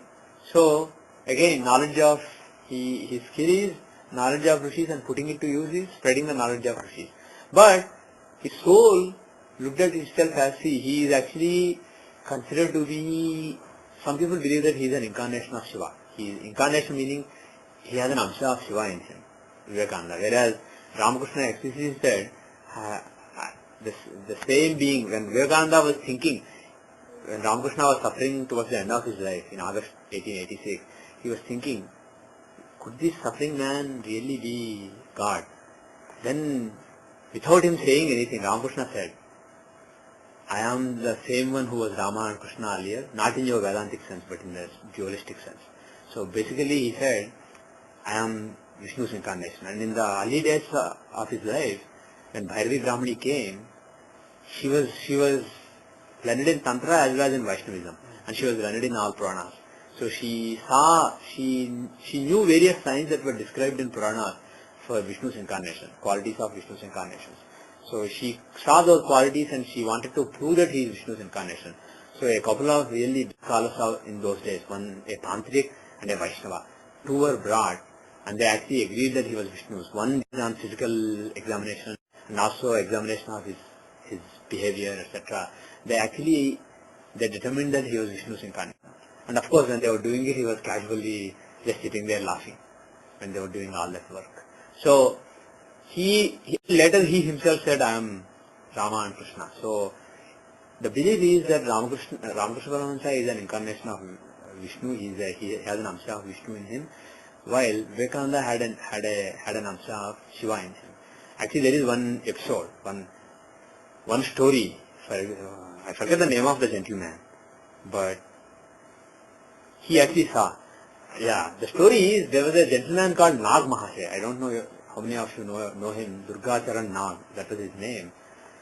He was actually a unique Shishya of Ramakrishna Paramahansa. He was the most humble. When he was introduced to Vivekananda, Ramakrishna told him, this person is humble. He is really humble, genuinely. There's no question about it. That is how he introduced Vivekananda to that person. And Girish once said, and he considered that person to be a highly elevated being. That is what Ramakrishna told him. He said, how can I experience God? He said, forget about all that. You don't need to experience anything. You are so pure. Forget about experiences and all that. That is what Ramakrishna told him. Girish put it very nicely once. He said, actually Vivekananda himself said, out of all the people I have seen in India and outside, after his US trip in 1897 he said it, out of all the people I have seen so far, the greatest saint I have met is Nag Mahasaya. So Vivekananda himself held this person in such great esteem, and Girish basically gave a nice, he captured it very nicely. He said, Mother Mahamaya, she captures anybody. Like they say in Durga Sapasati, Jnanama Vichaitansi Devi Bhagavati, Hisa Balada Krishna Mohaya Maya Mahamaya Prasati. Even Rishi, she can just delude. Any person, the web of her Maya covers the person and you, for a while you are confused, you are in delusion. But Girish once said, there are two people who Mahamaya has trouble deluding. Because he said, one is Vivekananda on one extreme, the other is Nag Mahasaya on the other extreme. And he said, whenever Mahamaya tries to fetter Vivekananda, he keeps growing bigger and bigger. He becomes like universe. He becomes so big that Mahamaya's fetters are not enough to capture him. So he is helpless. And similarly, Nag Mahasaya, whenever she tries to capture him, he keeps becoming smaller and smaller. And the fetters they can never capture him. He was really humble. For example, when other disciples of Ramakrishna were discussing God and they were saying, he would always touch their feet and say, I know nothing, I'm a useless guy. And it wasn't a fake put on basically. He really considered himself to be dirt. Whereas Vivekananda considered himself to be the universe. He considered himself to be Shiva. So anyway, why I came to this is, that person Nag Mahasaya, one devotee of Ramakrishna came to him in later years after Ramakrishna died and he said, please initiate me. I want you to give me Diksha. I want you to become my guru and give a mantra, any mantra. Give me a mantra, please do me mantra bless. Then that person said, I am a useless guy. How can I give Diksha to anybody? I myself haven't experienced anything. I know nothing. I am the most useless person. How can I give initiation to anybody? Then the person kept begging, please, I want. The person said, Nag Mahasaya said, I am not worthy of it. I don't do that. I don't initiate anybody. He actually never initiated anybody. Even though many people considered him to be their guru, and there were actually several miracles attributed to him in later years. And he was considered a saint in his own right. And he had his own following. Still he said, Ramakrishna is the real guru, I am useless. I can't initiate anybody. So he said, suddenly, as if he was inspired, he said, I won't initiate you, but Shiva himself will initiate you. So don't worry, forget about it and just go. After he pestered for a long time, he said, very sternly, Shiva himself will initiate you, go away. So that person, I think 4 or 5 years later, when he was, after Ramakrishna, Vivekananda came back from US, one of his US trips in 1898 or so, he was sitting in a room basically meditating. Vivekananda was sitting meditating and this person was sitting there and he was looking at Vivekananda. Suddenly he saw Shiva sitting there. He actually saw Shiva in the place of Vivekananda. He was like, oh, am I deluding or something? He rubbed his eyes and he actually saw Shiva. And then he came to the conclusion that Vivekananda does have an amsha of Shiva in him. And the interesting thing is, one year after that, he was actually initiated by Vivekananda. One day Vivekananda called him and said, I'll give you a mantra. Come. And then he gave the mantra. Then he remembered the words of Nag Mahasaya. So anyway, so what I was saying is, he is, even though some people may consider Ramakrishna to be Shiva's incarnation, like Sanjay ji wrote in his book, it's very likely that Ramakrishna had an amsha of Vishnu and Vivekananda had an amsha of Shiva. And if you are Shiva, basically teaching Veda, teaching Vedanta, it is irrelevant. Why you come to earth? Because you care about the world, you love the world, you have compassion for the world, you want to serve people. Shiva is the servant. Vishnu can come as a king or as a Brahmin or whatever, but Shiva doesn't really need anything, he is just a servant. So, the fact that the sixth from Karkamsa and the second from Karkamsa has a strong Saturnian influence means that he looked at himself as a servant, he considered himself to be a servant of the people. That is why he came to the world. And to strive for those servants. That is why he came to earth. Okay. Any other comments you want to make? You want to see his Vimshamsa? The fifth from Karakamsa has moon in it. As far as the spiritual path is concerned, it has moon in it. 18 degrees Cancer is the fifth house. And 18 degrees Cancer is the fifth house.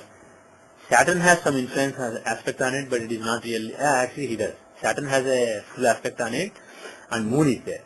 What does the show? Again, what does Saturn's aspect on the fifth house from Karakamsa show in Vimshamsa?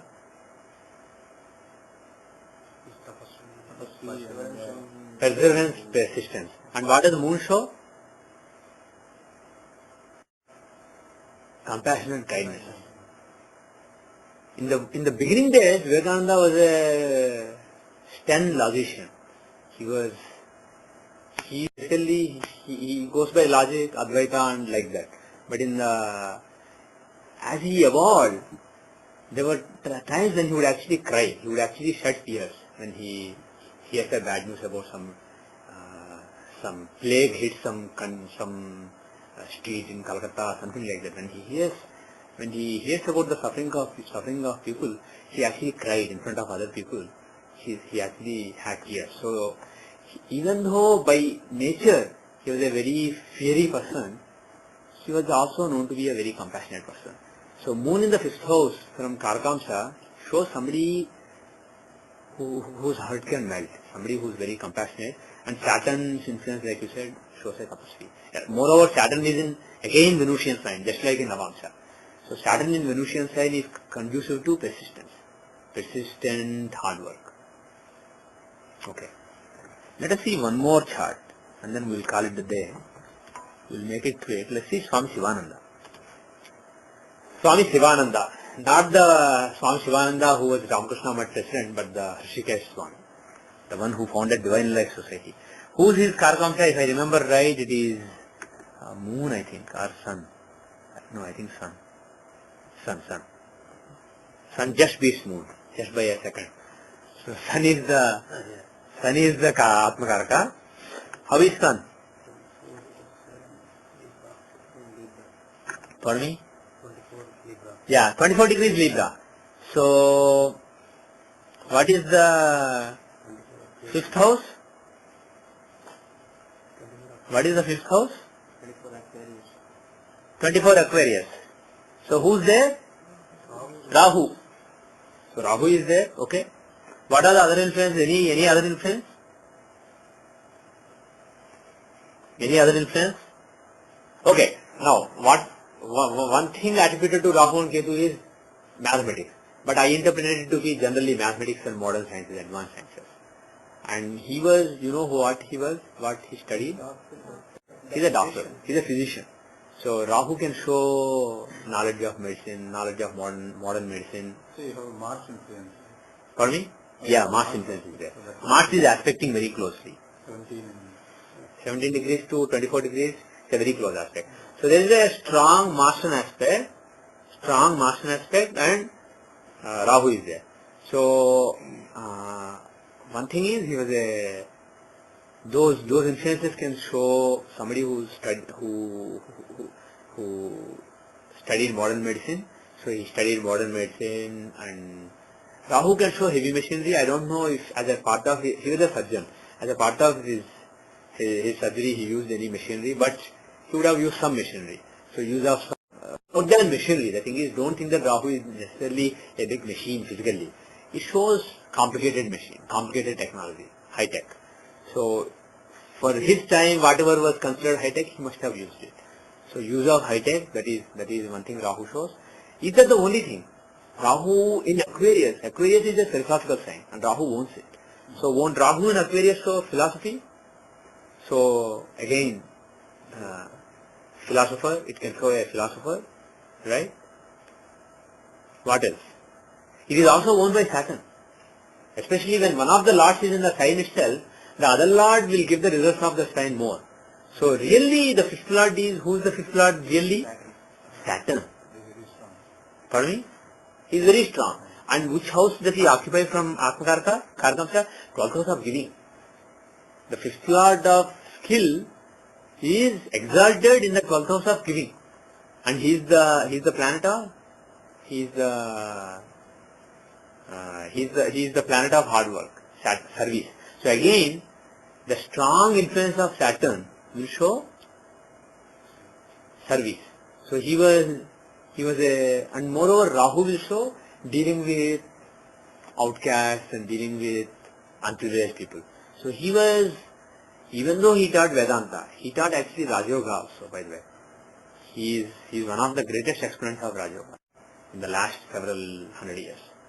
So even though he taught Raj Yoga, he served all the people. He gave free medical service. He served even lepers, people who had leprosy. He went and served, especially he served those people because those people are not served by anybody else. Other people avoid them. So he went to people with leprosy and served them. So that is shown by the influence of Saturn and Rahu on Aquarius. How does he explain it? He's also a great writer, right? He is also a Writer. yes. He is a great writer. Yes, that's a very good point. How do you explain the fact that he is a great writer? Shukra has 7th aspect. Shukra has 7th aspect. yeah. Okay, Lagna is at Karkamsa Lagna is at 24 degree Virgo. So if you look at the Shukra is exact. He has an exact aspect on the Karkamsa. Shukra has an exact aspect on Karkamsa. Mercury is also in the Karkamsa, but he is actually really in the 12th house. So there is an influence of Shukra. So the influence of Venus. By the way, he has a 75% aspect on the second house also. Venus. So he has aspect on both first and second house from Karkamsa. And moreover, he is the Lord of Karkamsa. So the Lord of Karkamsa is closely, almost 100% aspecting Karkamsa. So Venus will show his very nature. So Venus will show somebody who's very good communicator and very learned person. How does the writer come in? Pardon me? How does the writing come in? The Venus is the eloquent communicator. Venus. Venus also gives you... All the three were written by Parashara. Jupiter, Venus and Mercury for granthas, for writing. Little less, he said, but Yeah, little less, but the thing is, he is strong. His influence is very strong. So all of them can be writers and good communicators. He was actually a very good orator. Oratory is from Mercury and Venus, especially Venus. Okay? But the thing is, Saturn is really dominating and that shows some service. So he was a service-minded person. And another thing is, Venus-Saturn are, the axis of Venus-Saturn, it shows a yogi. And Saturn is exalted. So exalted Saturn can show, he is exalted in a Vairasi. So it can show, it can show Raj Yoga. He was a Raj Yogi. He was into Hatha Yoga and all these things. Even though he didn't teach this to everybody, he basically taught Vedanta to everybody. But Raj Yoga, he said, is very risky. You should not everybody should do it. But so that this knowledge is not corrupted for future, I want to capture the knowledge. So he captured the knowledge of pranayama, various Hatha Yoga practices, Kundalini. He taught those things, but he didn't popularize them. What he popularized is serve people. God is in people, go and serve people. That is what he told the order, Divine Life Society. He said life is divine, it's not Maya. He taught Advaita. He actually he reached Nirvikalpa Samadhi in 1927 when he was meditating in a hut having scorpions and snakes. So he experienced the ultimate Vedantic realization, but he did not embrace the kind of Advaita which says this, whatever you see is Maya. He said, no, it's not Maya, it is divine. But the thing is, if you are perceiving something to be like, let's say, a beautiful lady, or a dirty person, a person with leprosy, a dangerous person who will give you disease, then you are perceiving. That perception is Maya. But the thing is, the very fact that somebody is sitting there with a beard, or somebody is sitting there with a leprosy, or there is a beautiful lady, that's not delusion. If you see divinity in it, it is divine. You can serve that divinity. So he really taught that even though non-duality is the ultimate reality, duality is also real, but try to see it with the eyes of non-duality and serve the duality. As long as duality is there, it is there. Serve it. Don't deny it, but serve it. So that is what he taught, and that is captured by the fact that he had these guys. Sun, he had in the Atmakarka, Venus is aspecting very closely. Moreover, moon is there. If you look at Atmakarka, moon is actually very closely conjoining in the Navamsha. Moon and sun have an almost perfect conjunction. So, what does that show? Moon again is the planet of compassion, like I said earlier. So, planet of compassion, moon in Lagna, Venus mooning it, Venus aspecting it. So, he is very compassionate. And Mars also. And only because of that strength of soul, that compassion that is inherently in the soul, could he go to colony of lepers and serve them. He would wash their feet, he would give them a bath, he would shampoo them, he would shampoo their whole body, he would clean them up, and then he will leave. So that kind of service he did. And that is coming because of a strong moon and Venus influence on the Karakamsa. Any other points you want to make? Okay. So with that, we will end the class today. Remember the verse where we are. Om Sarvam Shri Krishnarpanamastu. Loka samasta sukhino bhavantu. Sarve dharmika jana sukhino bhavantu. Yavat bhumandale sanatana dharmo vardhatu. Visheshatah bhartakhande. Om Shanti Shanti Shanti.